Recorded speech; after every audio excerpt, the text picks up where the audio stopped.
Ilate Makwat, good morning everyone. I would like to acknowledge that we reside on the core traditional territory of the Kwikwetlem First Nations people that lies within the unceded territory of Tsleil-Waututh, Katzie, Musqueam, Squamish, and Stolo Nation. It is customary to acknowledge at any beginning of any gathering that we stand and learn Kwikwetlem territory. We thank the Kwikwetlem people for sharing this land with us, all my relations.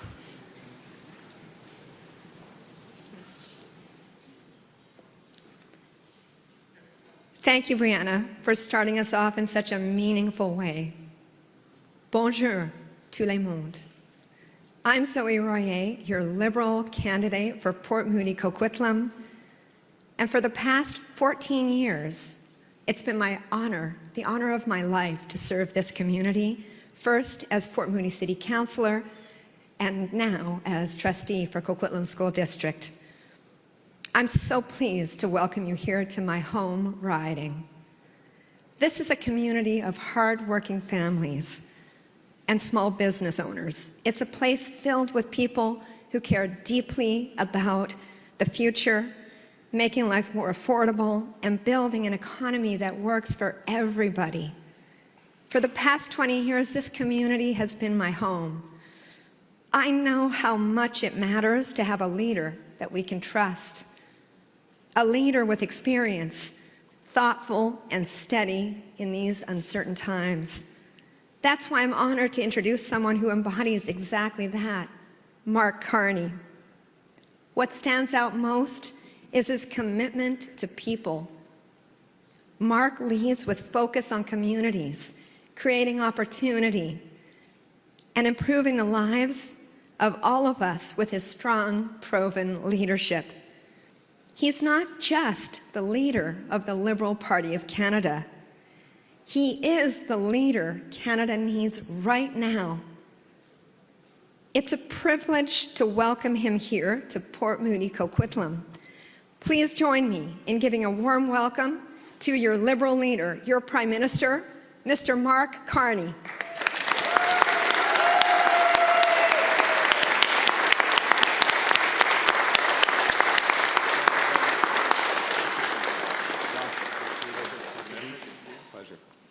Good morning, everyone. Bonjour tout le monde.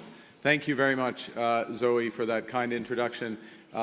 Thank you, AMCO. I'll say a few more words, Dan, for hosting us here this morning. Merci à tous nos exceptionnels candidats libéraux ici aujourd'hui. You know, this is, we're here at AMCO, a remarkable company, remarkable success story, founded just a couple years after I was born. And in 1967, I almost said 1867, I was not that old. But a company, a dynamic company, a lot into auto parts, a lot graphics. You'll see the graphics across Canada for financial services companies and others, but also adapting constantly, tackling new sectors like med tech, like clean energy, clean tech, industrial equipment. And really, you know, still a young company, an ambitious company with plans to compete in new markets. And that's the confident and Canadian way to deal with the crisis that we're in, a crisis which very much continues. Just yesterday, President Trump repeated his attacks on Canada. He said he doesn't want Canada, I'm quoting, to play any part in the American auto industry. So I'll be equally clear. This is Canada. We decide what happens here. Yesterday was more proof, as if any were needed, that the old relationship with the United States is over. And proof that we need to chart a new path. As I've been saying, this is a tragedy, but it's also our new reality. President Trump has been attacking Canada, America's closest ally, America's closest partner. Il menace nos entreprises, il menace nos travailleurs, il menace les économies de nos retraités. And President Trump, what he wants to do is to divide us because that makes his job easier. He's trying to break us so that America can own us. Now, as I've said repeatedly, and I hear back from Canadians, that will never happen. Canada is fighting back with counter tariffs of our own, which will cause maximum damage in the United States with having only minimum impact here in Canada. And we're returning all of those proceeds from those tariffs to protect our workers and the businesses that are most affected by the trade war. And taking inspiration from AMCO, we are building the future. My government has anticipated the depths of this crisis. A few weeks ago, before the U.S. auto tariffs were put in place, we created a $2 billion strategic response fund that will fortify the entire Canadian auto supply chain, from raw materials to finished vehicles. We're investing in the future of the auto industry by building an all-in Canada network for auto parts manufacturing. And we're developing new markets with reliable partners. We are preparing to build our critical minerals industry. We're developing our leadership in clean energy and clean tech. Nous travaillons en partenariat avec les provinces, les territoires et les communautés autochtones pour accélérer la réalisation de projets majeurs. Ensemble, nous allons bâtir l'économie la plus forte du G7, une économie indépendante des États-Unis. Here in BC and across Canada, I'm asking for you to vote with me for positive reasons, regardless of which party you voted for in the past. Because this is a time for serious leadership of a united country. We need to come together so we can fight President Trump together. We can control our economic destiny with the right plan. Because in a crisis, plan beats no plan. And to succeed in a crisis, you need to act with overwhelming force, to overcome the anxieties that people naturally feel, to break through the fog of uncertainty that businesses face, and above all, to replace what the crisis is taking away. In a crisis, as the private sector retreats, government needs to step up to provide direction, to drive action, and catalyze investment. And that's what our plan to build Canada strong will do. Building Canada strong in the face of the Trump tariffs begins with building housing that is affordable. Sur la question de logement, mon gouvernement va voir en grand. Nous avons l'objectif de construire un demi-million de logements par année, 2 fois plus qu'aujourd'hui. C'est le plan de construction de logements le plus ambitieux depuis la Deuxième Guerre mondiale.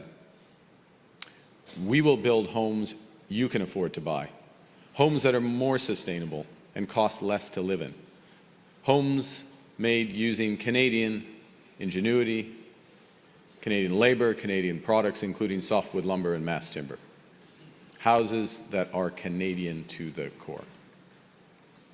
The first part of our plan is to create an entirely new entity, Build Canada Homes, to develop new affordable housing projects. We're going to get the government back into the business of building affordable homes. We're going to provide billions of dollars in financing for affordable home builders. And we will catalyze a whole new housing industry with BC technology, BC skilled workers, and BC lumber at the center of it.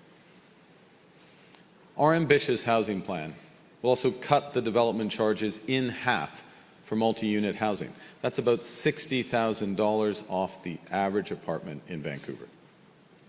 We'll bring back the multi-unit residential buildings tax incentive, which when it was originally introduced in the 70s spurred tens of thousands of rental housing units across the country.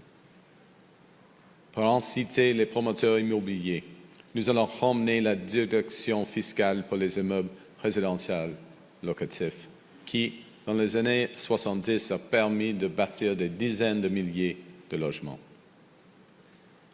All of these actions don't just build houses.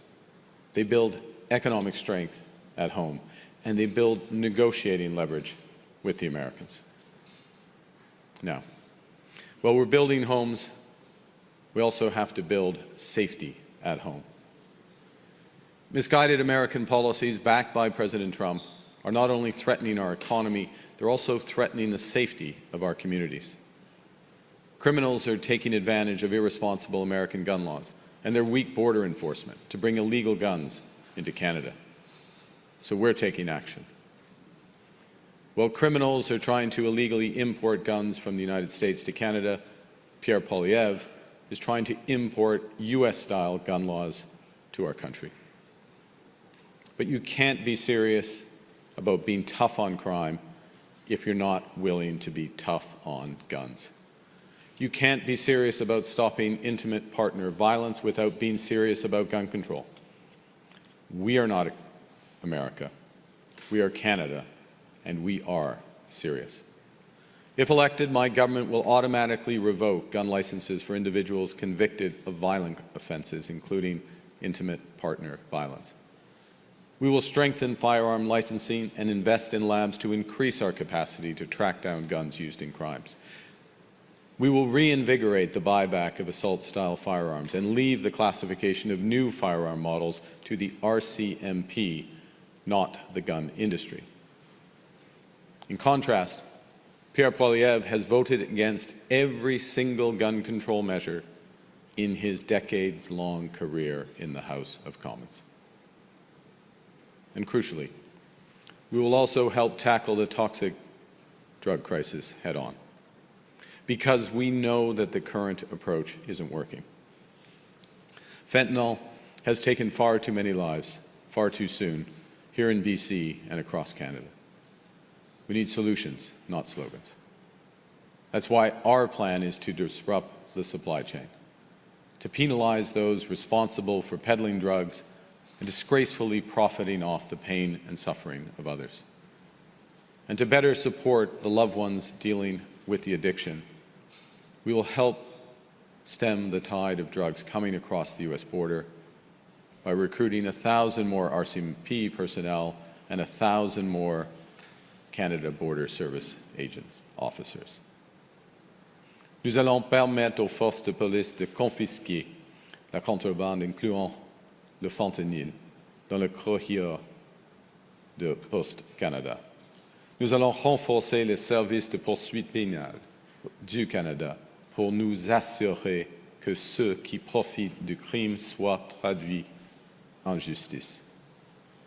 We're adding $500 million to the Emergency Treatment Fund to support municipalities, Indigenous peoples, and community healthcare organizations to confront the toxic drug crisis head-on, and to connect more people to treatment and vital services faster. We're also establishing a permanent youth mental health fund that will provide 100,000 young people every year with mental health care. Because mental health and addiction are deeply interlinked. We need to tackle the sources of this crisis, not just the symptoms. Il faut faire en sorte que les jeunes Canadiennes et Canadiennes restent loin de la criminalité. Il faut s'assurer qu'ils ont tout ce qu'il faut pour grandir en santé et réussir à l'école. C'est pourquoi les programmes pour les garderies, les repas à l'école et les soins dentaires et la construction de logements abordables sont aussi importants. Il faut aussi orienter les jeunes vers des vraies opportunités de réussite. Nous allons le faire appuyant les programmes et les initiatives autochtones qui permettent de le faire, et créer de bonnes carrières dans les métiers spécialisés en investissant dans la formation. With our plan, we'll ensure that Canadians are safer, that our borders better protect us from guns, from crime, and toxic drugs. We will end the housing crisis while building an entirely new industry based on BC technology, skilled workers, and lumber. We will build Canada strong.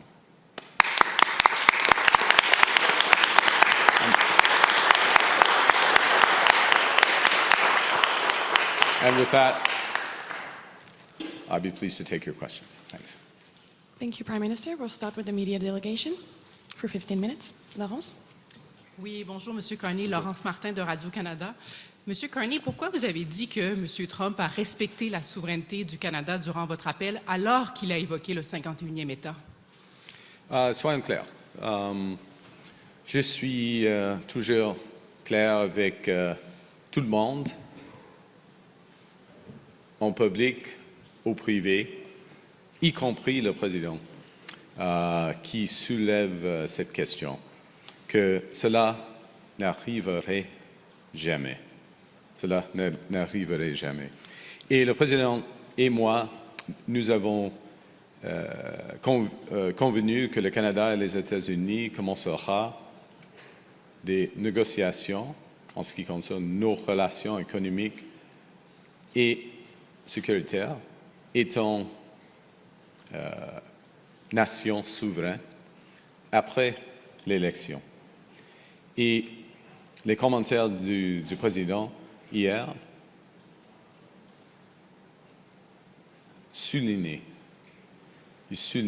l'importance du choix pour les Canadiennes et les Canadiens lundi prochain dans l'élection. Qui va tenir debout au président Trump? Mais qu'est-ce que vous lui avez répondu à Monsieur Trump durant votre appel quand il a parlé du 51e État? Qu'est-ce que vous lui avez dit? Je dis à tout le monde, y compris le président, ça n'arriverait jamais. Next question. Prochaine question. Prochaine question.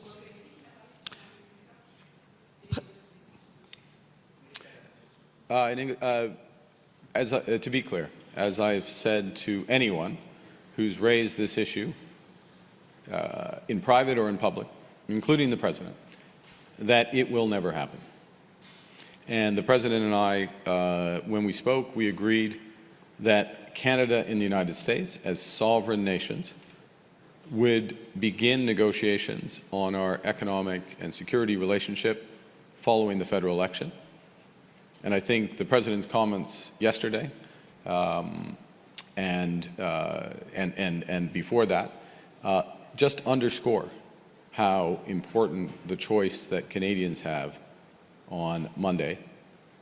Who can stand up to President Trump? Who can build Canada strong? Who has the experience in order to do that? That's the crucial choice that Canadians need to make. Next question. Good morning, Mr. Carney. Ashley Burke, CBC News. On March 28th, did President Trump bring up the idea of Canada becoming the 51st state during that call with you? As I just said, the President brings this up all the time. He brought it up yesterday, he's brought it up before. There's a difference between the conversation that was held between leaders of government, which was this conversation, and a discussion that led directly to an agreement that as sovereign countries we would have negotiations about our partnership following the election on Monday. That's what the President and I agreed. That's what both of us reported back. And that's what I'm ready to do. And what's at stake in this election is how well we come together as a country for those difficult discussions with the Americans. And to be clear, I have said well before that call and virtually every time that I've spoken since that call that President Trump, the Americans, want to break us so they can own us. Those aren't just words. That's what's at risk. That's why we have to build Canada strong. That's why we have to go hard. That's why we have to negotiate properly. That's not why we have to build outside options. That's why we have the plan that we do. I asked you about this on March 28th after the call, and you said that President Trump respected Canada's sovereignty both privately and in his public conversations. He did. Were you being truthful? He absolutely did. He absolutely did. Look, the President has certain things in his mind that he reverts back to all the time. But treated me as the Prime Minister not as something else. I'm not even going to say the word he used to use about my predecessor. Treated me as the Prime Minister.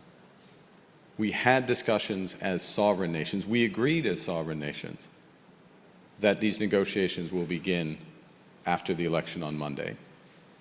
And that is how it was reported back, and that's absolutely accurate. So that's the treatment. Now, look, the President says lots of things, but the essence of the discussion and where we moved the conversation to was exactly what I said. Treated us with respect as a sovereign nation. We have these negotiations coming, and that's, just to be clear, that is what's at stake. Both things are true. The desire of the Americans and the President to own us, those aren't just words, that's a desire. And the ability of Canada to stand strong, build our own, control our destiny, and in that context, as a sovereign nation, have those discussions. Prochaine question. Next question. In respect to your colleagues, next question.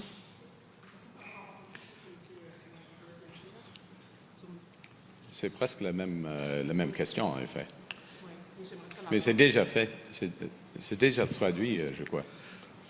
Next question. Monsieur. Hi, Mr. Carney, Mackenzie Gray with Global Yeah. News. I think you've ducked Ashley and Laurence's question, so I just give you one opportunity again. Yes or no, did Mr. Trump bring up the 51st state in his call with you? I said that he did. I said that he did. But the President, to be clear, oui, il a soulevé, c'est correct, mais il a soulevé beaucoup d'enjeux, mais la discussion au sein, c'est une discussion de pays souverains. Sorry, Mackenzie, I should be answering you in English. Him raising something and then where the discussion is, he has these things in his mind. This is not news. He raises it all the time, okay? But then the question is what's going to be done with it? And does he understand where we stand, but more particularly where I stand? He is under no illusions. Never, absolutely not, never. Move on. It's two sovereign nations coming together, negotiating our partnership, our relationship. And the question is, will there be a deal that's acceptable to Canada?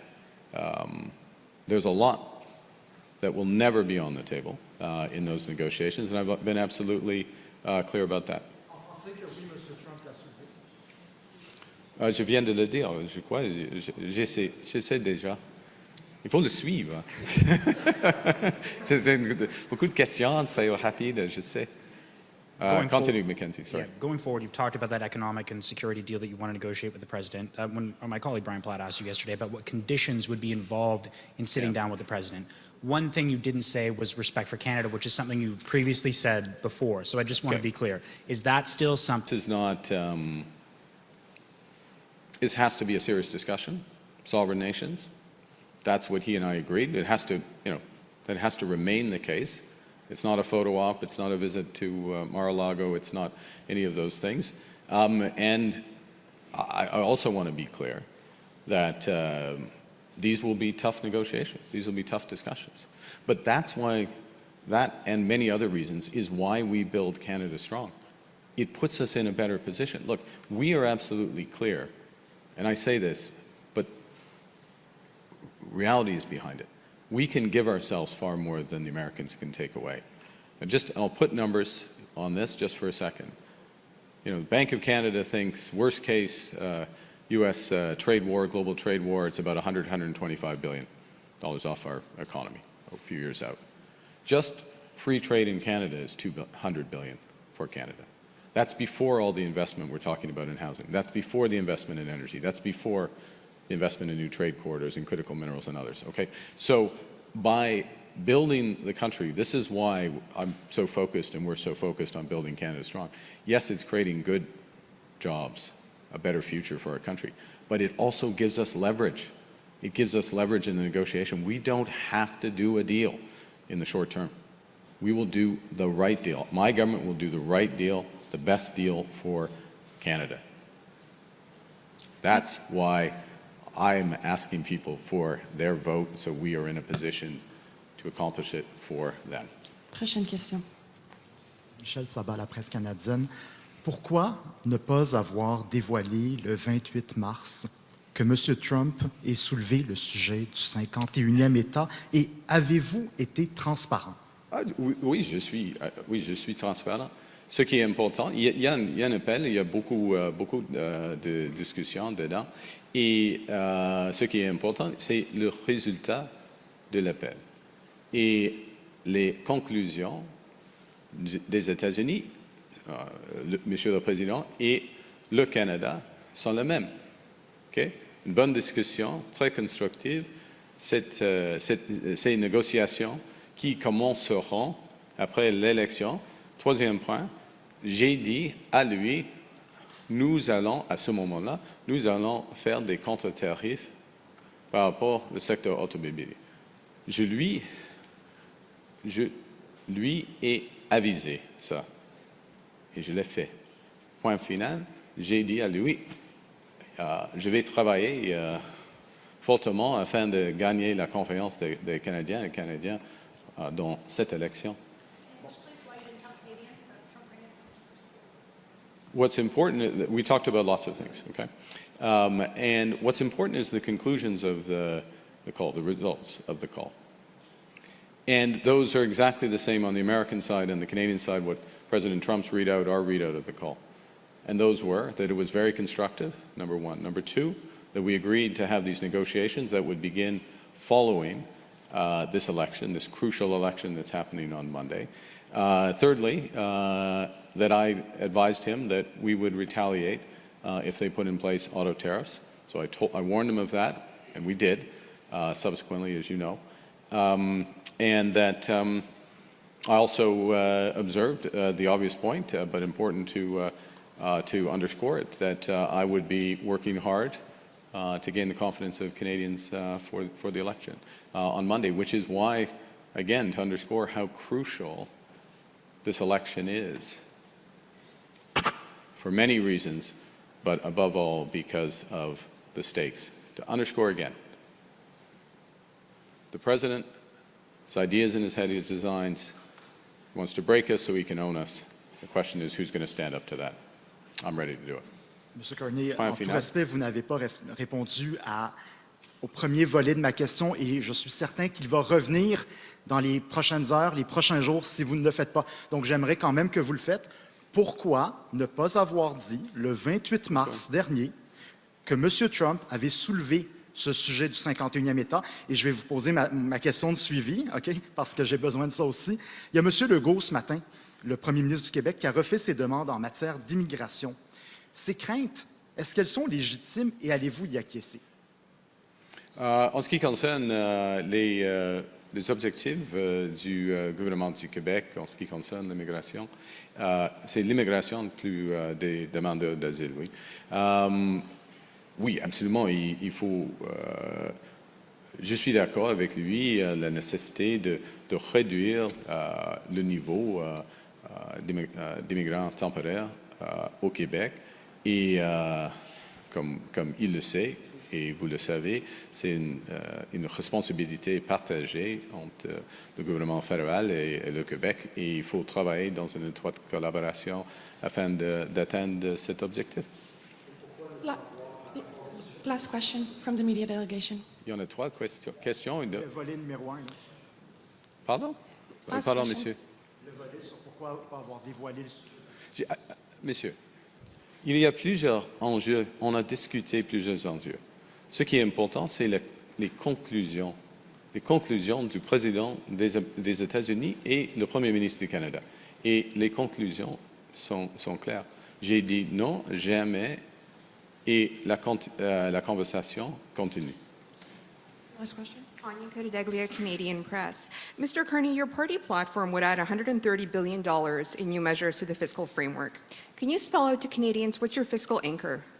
What's the precise metric or guardrail that you're using there? Yeah, there's a couple of important fiscal anchors. One is that we believe that there should be no borrowing except for capital projects. To be more specific, if the government is going to borrow, assets need to be created.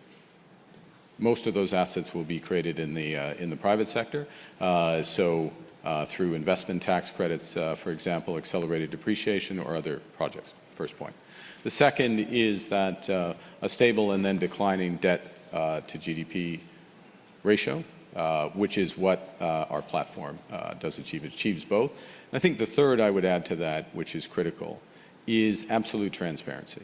So transparency about the measures, transparency about the difference between capital and operating, transparency about the forecasts. And we would reinforce the Parliamentary Budget Office. And I just draw a very clear distinction between our platform, which is very clear and transparent, got the highest rating from the Institute of Fiscal Studies and Democracy, headed by the ex-head of the Parliamentary Budget Office, Kevin Page, their detailed analysis, higher rating than all the other parties, and included one fundamental aspect here, which is we didn't play fiscal tricks with phantom growth and dynamic accounting in order to massage the numbers. No, the numbers are clear. We hold to them. And speaking of numbers, are there any specific metrics or numbers that you can share about what you have in mind? Sorry, as I said a moment ago, if you look at debt to GDP as an overall anchor, and then the composition of the deficit being a crucial aspect. We'll take one question from local media. Mr. Carney, Joe Sadowski with City News Vancouver. While the proposed increase in the RCMP personnel, CBSA officers, and funding for treatment and youth mental health initiatives is a step towards addressing the toxic drug crisis, how will the government ensure that these measures effectively target the root causes of this crisis and evolving other methods like that? And what's your government going to do? Yeah, well, thank you for the question. You capture both ends of it. Rightly, which is what we're trying to do, obviously in partnership with the province of BC and then down through law enforcement, first responders, health professionals, and beyond. Social workers, very important part of this. We're going to control the borders better on both sides. We're going to do more on law enforcement. We're going to tighten the penalties in and around this.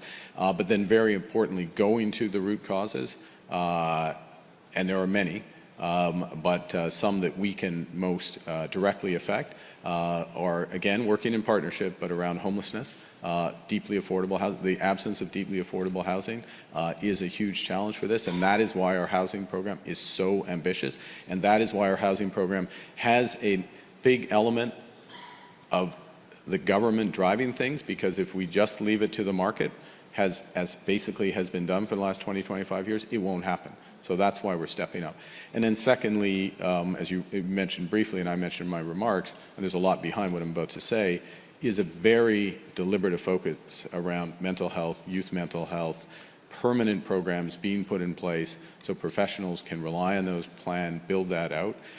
We do have a mental health crisis in this country, and the knock-on effects of that and being amplified through the horrors of addiction are deeply painful. And I think, within many in this room, I would say, would have experience with that. So, thank you.